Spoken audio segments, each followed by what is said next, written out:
Kisah percintaan berubah menjadi petaka dan berakhir di kepolisian. Hal ini cocok menggambarkan situasi pasangan muda Windy Eka Putridatta dan Carlos Daud Henrik. Beberapa waktu lalu, pihak Pengadilan Tinggi Kupang akhirnya mengabulkan gugatan denda sebesar 1,4 miliar rupiah dari Windy. Windy sebelumnya menggugat pacarnya, Carlos Daud Henrik, 28 tahun karena batal dinikahi. Diketahui kasus tersebut sudah bergulir lebih dari 1 tahun. Kuasa hukum Windy, Jeremia Alexander, merasa lega gugatan kliennya akhirnya dikabulkan pengadilan.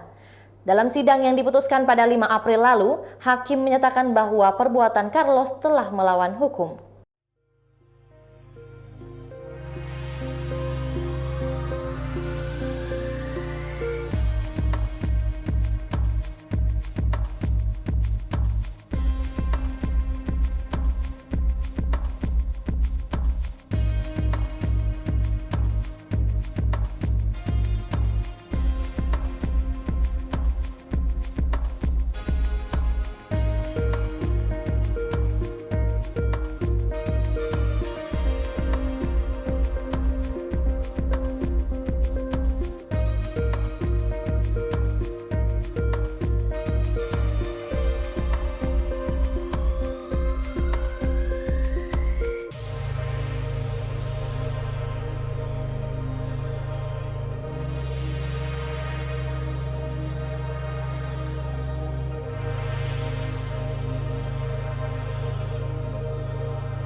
Itulah tadi berita Hot News kita pada hari ini. Saksikan berita Hot News lainnya hanya di kanal YouTube dan Facebook Tribun Timur.